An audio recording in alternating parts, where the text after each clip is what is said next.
Coming up today on Locked On Texas Tech, Big 12 Media Day revelations. Next on Locked On Texas Tech.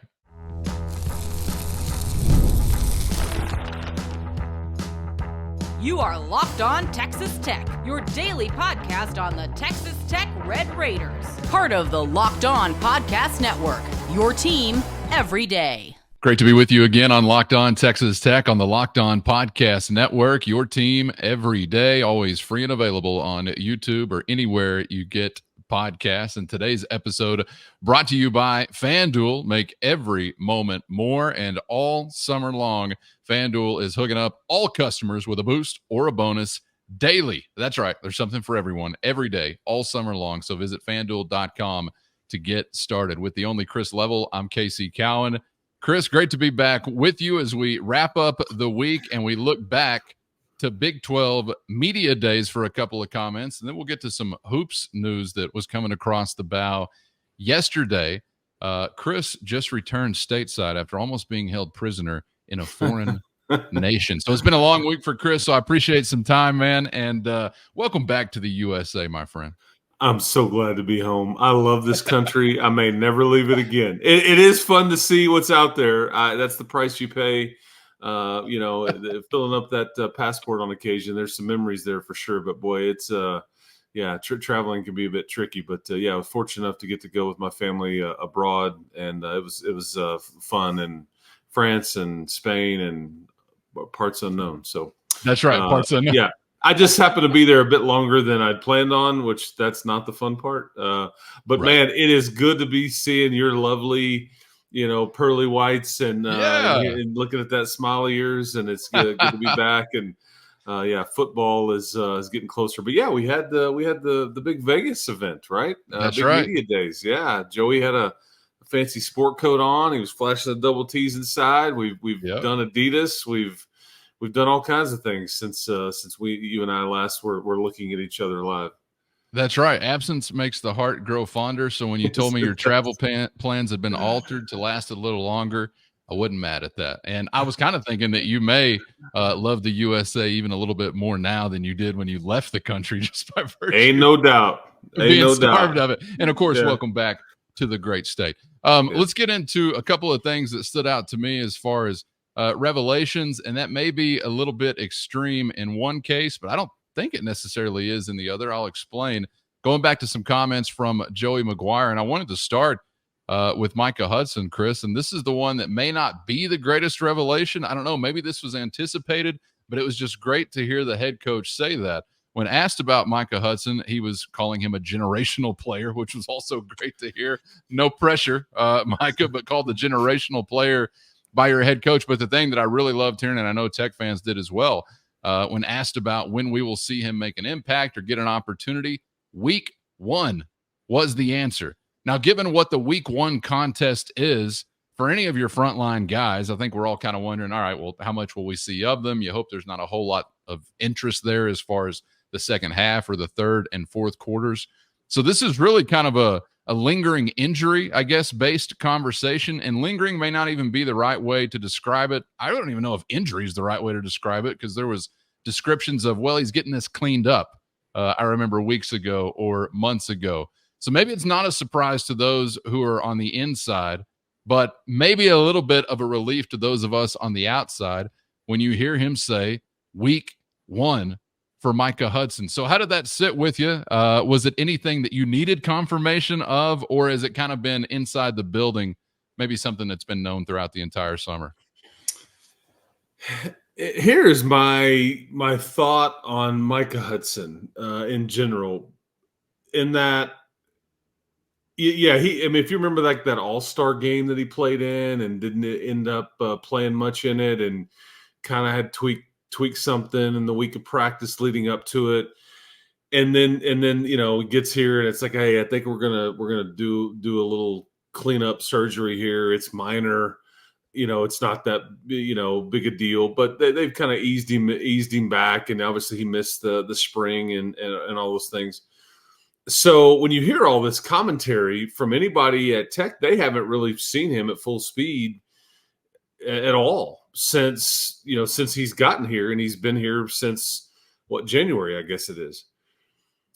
And I think there's a couple of things. One, boy, we have to be careful about putting too much pressure on this kid or building him up so much early on, because I'm here to tell you the sport is hard. Some people make it look easy. The sport is very difficult. This league will be difficult and challenging. And sometimes it doesn't happen as quickly and sometimes guys just get shot out of a cannon and then like hit the ground running and away we go. But I just, when Coach McGuire starts talking generational, I mean, that's quite the term. Yes, it is. Not something you just throw around, right? No, that is quite the term. I thought, whoa, him being in the mix early on, not a shock to me at all. Here's why they feel this way. So I say all that to say they haven't even seen him at full speed. He hasn't gone through a full practice, padded practice and all that stuff yet. But why everybody associated with Tech football that was part of his recruiting or that has gotten familiar with him or whatever. It's from the shoulders up why they talk about him the way that they do. He's not the biggest kid. He's not the fastest kid. He's got unbelievable athleticism and I think change of direction and ball skills and great hands and all that stuff. But why they, I think, are very comfortable in suggesting generational or in the mix out of the gate is because he's so mature. I think that's why they fell in love with each other really during the recruiting process. Like, this kid is different. He's got a job. He's a forward thinker. He jokes around a little bit, but he's all about business. I mean, remember during the recruiting deal, he'd troll a lot of the fan bases, just kind of having some fun. Some could see that as immaturity. Some could see that. I think that though that he comes off as just very mature and all about business, and he hangs around the right people, and he's just kind of wise beyond his years. That's the component that I think, because there's a lot of very talented kids that come into college programs and just they fight coaching. They don't go to class on time. There's a little knucklehead that you got to kind of weed through, or you kind of, man, I wish we could fast forward this a couple of years. And then all of a sudden it's like, man, he's kind of matured now. But Micah Hudson is already there. I think they feel this way. And I think that's why they feel so comfortable in talking about him in these terms of, yeah, we hadn't even seen him really, but we know what he can do because we recruited him. We were at his games. We've watched the tape. He's a freak. He had an offer from, 85% of the country, and he will factor in immediately. And we're not going to pin him down on a position either. He's going to play everywhere, inside, outside. We're going to manufacture some touches and turn him loose a little bit. And I think, but it's the maturity level that's what makes him different, I think. I was hearing a sound. Is that the jet sweep calling? Jet sweep, jet sweep. You're talking manufacturing touches all over the field. That's a play I wouldn't mind seeing back in the playbook whenever Micah Hudson is in the mix. But that was one thing that certainly stood out to Red Raider fans. And the other one was a little bit of a peek into maybe how things stand along the offensive line as we get set for fall camp not too far away. And it came via sort of a strange or unexpected circumstance. First, today's episode brought to you by eBay Motors. And eBay Motors has everything you need to maintain your vehicle and keep that ride or die ride on the road, or elevate your car's game to the next level of performance. Superchargers, exhaust kits, LED headlights, roof racks, and accessories of all kinds to fit your style. Whether it's power, speed, or design you're into, eBay Motors has you covered with over 122 million parts to perfectly fit what you need. Just head over to ebay.com/motors now, where you'll always find exactly what you're looking for, and at no risk because of eBay's guaranteed fit. Your part is guaranteed to fit just right every time, or your money back, keeping you burning rubber and not burning cash. With all the parts you need at the prices you want, it's easy to keep your ride or die on the road and moving your life forward at ebay.com/motors. eBay guaranteed fit, only available to U.S. customers. Eligible items only. Exclusions do apply. And the other one was a little bit of a peek into maybe how things stand along the offensive line as we get set for fall camp not too far away. And it came via sort of a strange or unexpected circumstance. It came via a question from this offensive lineman, Caleb Rogers. Some maniac at Big 12 Media Days turned over the microphone to Caleb Rogers. I guess they hadn't seen him at a Texas Tech basketball game, but they gave him the microphone either way, and he was asking Coach McGuire a question. I got to be honest, because of the answer or the description as part of the answer, I don't even remember the question, but Joey McGuire says in part, "That's my starting right guard." And Chris, I haven't really seen it outlined that way. We've talked a lot about the word cemented this offseason as Coach McGuire has sort of described some others elsewhere on the offensive line. But maybe the most intriguing, certainly as far as Red Raiders we know of and are familiar with, is Caleb Rogers. Where was he going to land? We wound up last season talking about he's bound for a center position. And then we talked more generally about the interior of the offensive line. So not only does that say something, I guess, about Rogers, but maybe also saying something about Sheridan Wilson. It really said something about a couple of different spots, I guess. But I don't know about you. That's really the first time that I had heard it kind of stated so plainly that that's where Rogers is going to factor in, at least to begin the year. Yeah, you take him to media days. He's a captain. I mean, you almost have to be a starter, yeah. Although having said that, Bryce Ramirez isn't necessarily a starter, although he's a heavy rotation guy and kind of the pulse of the locker room for a variety of reasons. Yeah, certainly a leader. Yeah, and so I don't want to talk out of both sides here and say, well, I mean, they're all starters when you take them to the deal and captain and all that, because Bryce Ramirez is that, and yet, right. But I think I thought it was funny the way, because I picked up, he's like, yeah, it's my starting right guard, Caleb Rogers, everybody. So yeah, let me answer this question, and I'm like, okay, then that's very matter of fact. That doesn't surprise me. I think we would all have to agree that Caleb was going to start somewhere. You would think it was so. Just a matter, yeah. I mean, just too much experience, too much, invested into the program, not to get not that he was promised anything or that he is guaranteed anything. I have a feeling. This is what I have a feeling about. I have a feeling that he is, your clear-cut starter going into camp at right guard. However, let's remember these conversations now when we get into August the 10th and the 21st and all these different dates in August after they've gone through camp a week or three.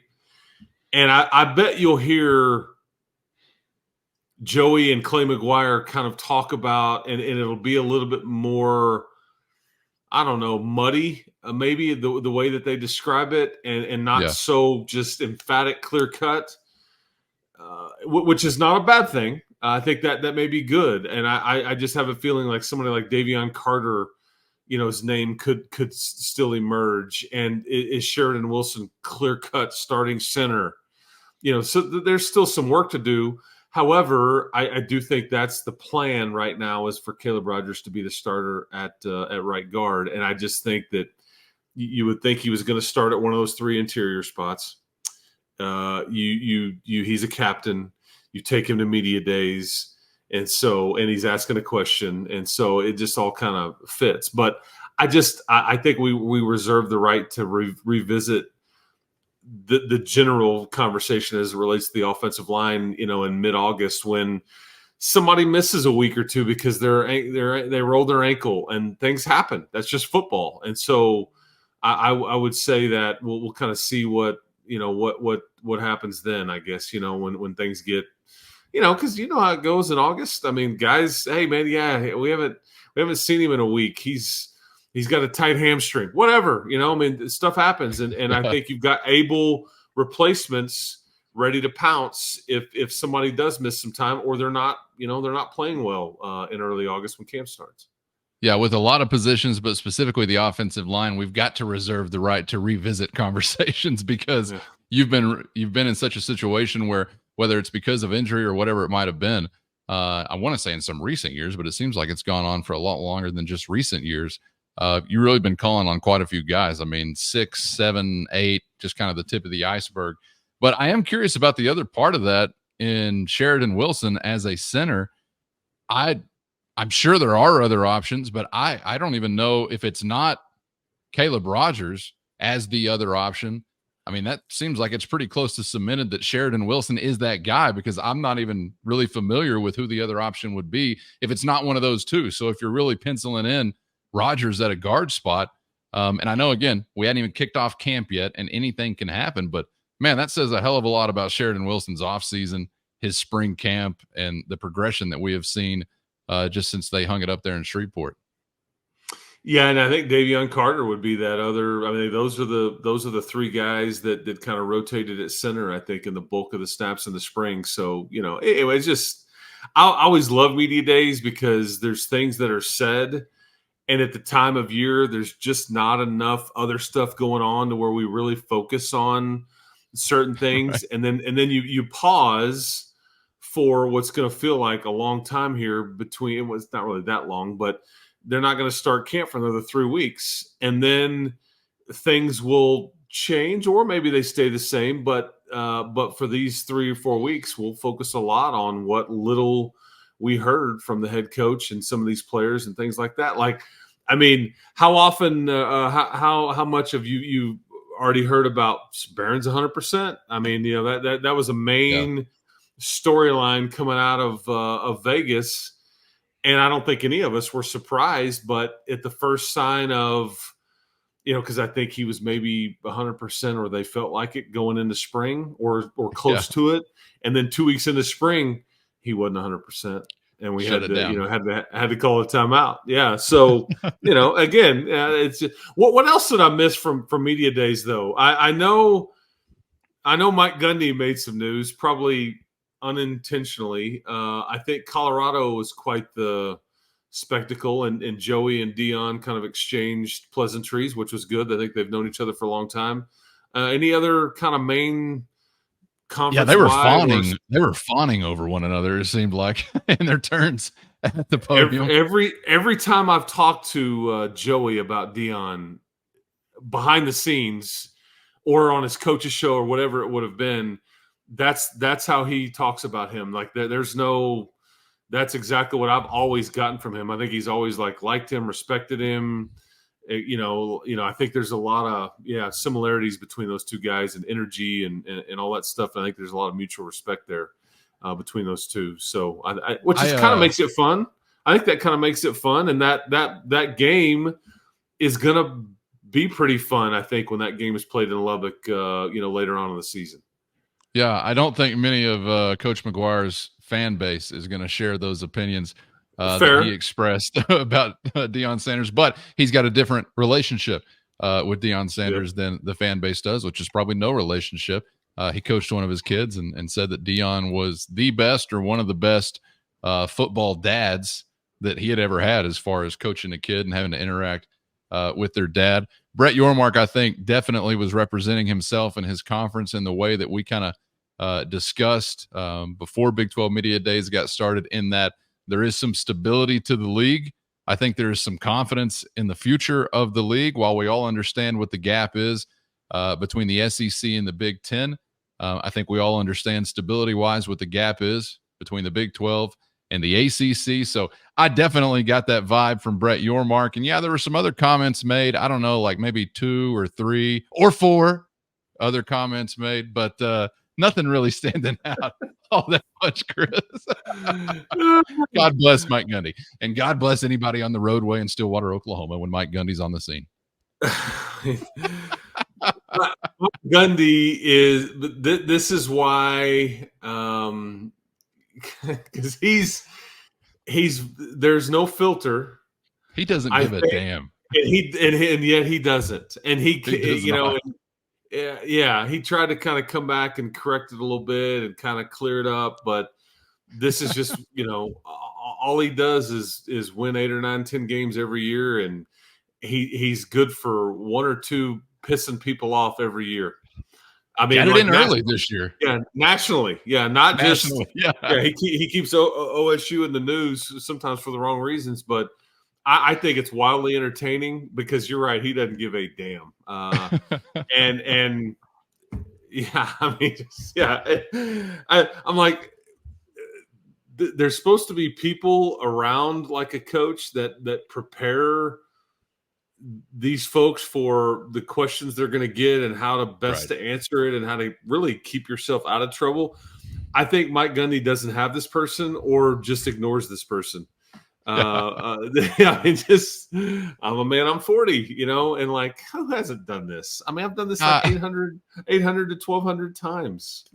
Only 1,000, Coach? I mean, look at the hair. I was on my phone and I was doing the math and I was like looking at the law and I thought, it's just, the whole thing. There's the whole aspect of you got a star player that gets in trouble for that, so let's take him to Vegas to hold him accountable. And he was also asked about the punishment, and he talked about making him carry it 50 times in week 1 as the punishment. So that was just a whole lot to sort out, but that ain't nothing for a longtime resident of Stillwater, Oklahoma with a haircut like that. I can't imagine. So was a lively Big 12 media day. There's no question about that. And we also saw a former Red Raider in Alan Bowman, of course, on the stage as well. He's in his 17th year of college football. Can't wait. With a mustache now. That's right. He looks it. I mean, he looked like he's 45. Got 4 or 5 kids now, I think. Chris, before we get out of here, let's switch gears and make a hard left because I wanted to get into some Texas Tech hoops news to wrap up the week. First, today's episode brought to you by FanDuel, America's #1 sportsbook. And summertime means baseball, burgers, and money in the bank when you get to picking winners with FanDuel. And right now, new customers get $200 in bonus bets with any winning $5 bet. That's right, $200 you can use to cool off and beat the heat with a refreshing parlay. An over-under play, or by getting the moneyline mojo going. So visit FanDuel.com/locked-on and make a splash by adding a big win to your summer bucket list with FanDuel, America's #1 sportsbook.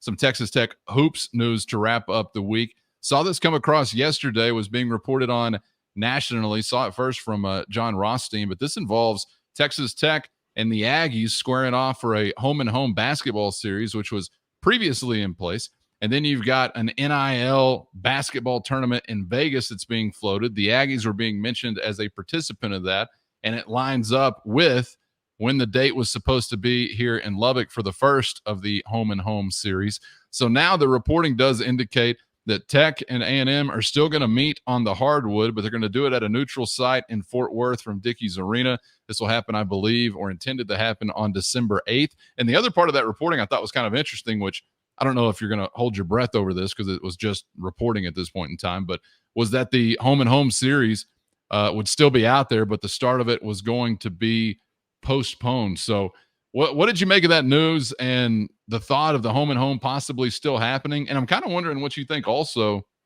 just about why this is coming about. Is there a relationship between the head coaches, somebody else involved in the programs? We had the scrimmage or whatever that was not too long ago to kick off last year. So what about this new arrangement and why now is this even happening between these two programs when it seemed like a bridge to nowhere once upon a time? Yeah, Grant and Buzz have known each other for a long time. I mean, it's like a lot of these industries. It seems like a big world out there, but it's really a small fraternity. But yeah, they've known each other for a long time. There is a relationship there, mutual respect, and all those things, which is partly why the exhibition happened, and then the home and home. I think that one, it's like college football. College basketball is also changing. Scheduling is changing. I mean, obviously now you're going to have less MTEs out there. You're going to have more conference games if you're a Big 12 school now, which actually sneaks into December. You've got all kinds of dynamics, but I think that there was some obviously mutual interest. First of all, about this game at Dickies, I will tell you that when this building was first put in place, and I'm trying to remember how many years it's been built. I mean, it's right up the street from where I used to, when I went to church, and it's right there on Montgomery and near downtown Fort Worth, right by where Will Rogers Coliseum was. where they'd have the Fort Worth Stock Show and rodeo and all that stuff. And so this was a big deal when they built Dickey's Arena. And I don't think that people realized at the time when they built this place, one, what was its primary tenant going to be? Well, it was going to be the rodeo, but that's for 2.5 weeks in January.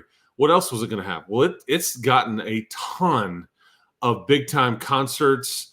The Bass Brothers, which have more money than Davy Crockett, they put a lot of money into the construction of this arena. It's a very well done building, and it's the right size that it attracts things like that. And they're competing with events in Dallas. But one of the things that they were trying to do is create some, inventory for basketball. And the A&M Tech game had been pitched to both schools at Dickey's. I think actually it was pitched, do you want to do it? Do you want to do it annually? Like, we're interested. There's folks that are trying to fill that thing up that had pitched. I know Texas Tech was pitched this when I guess Chris would have been the coach, and maybe it was even when Tubby was the coach. But anyway, this idea had been pitched, and it just, they could never agree, or the date or whatever. And so this is something that has been in the background for many years, actually. But I think as it relates to this year, it's probably a bit of a make good. There was mutual interest in playing. Okay, we can't agree on a date. We can't do the home and home. We can't do it Thanksgiving week. We're going to Vegas and playing this NIL tournament. Well, what if, and so I would be okay if this was something like an annual or semi-annual. It makes a lot of sense for Tech to play in Fort Worth or the Metroplex often, especially that time of year when you're kicked out of your building because of graduation and all that stuff. So, which is, I think, this may be right around then. This may be a few days before you're actually kicked out of your building. But you needed another, kind of without A&M coming here, and you only having the 2 games the week before Thanksgiving up in Brooklyn, you needed a little more oomph on your non-conference schedule because you're playing in less the MTE type stuff because you just have and you're missing the SEC challenge. The Big East challenge doled out bottom of the barrel opponent again for you. So I like it, and I like the location. It's an easy trip. A lot of Tech fans. I think it'll get the fans going, and there'll be some interest there, and all that good stuff. Was the liveliest exhibition you can imagine last year. Yes. So I'm sure when it actually counts, it'll be. That wasn't at Dickey's, was it? Was that at where was it? It was at North Texas.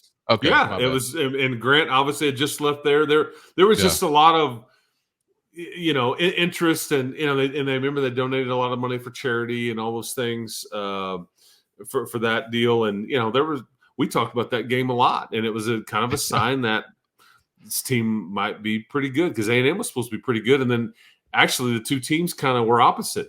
A&M fell probably way short of expectations, and Texas Tech was actually much better than expectations.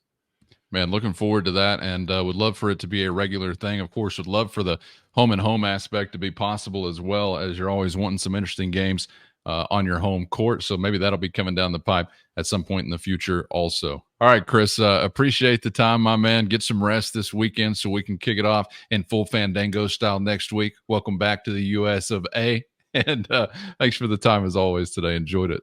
Absolutely, man. Thanks for putting up with me. Even though I'm a little winded, tired, and all that, glad to be back. But yeah, USA, man. Those are the 3 best letters there is right there. There you go. He's Chris Level. I'm Casey Cowan. Thanks for joining us as always. Get subscribed on YouTube or anywhere you get podcasts so you never miss an episode. Of course, best way to help us grow the show is to comment anything below. So go on and do that. Hope you have a fantastic weekend, and thanks for hanging with us. Hope to see you for the next round on Locked On Texas Tech.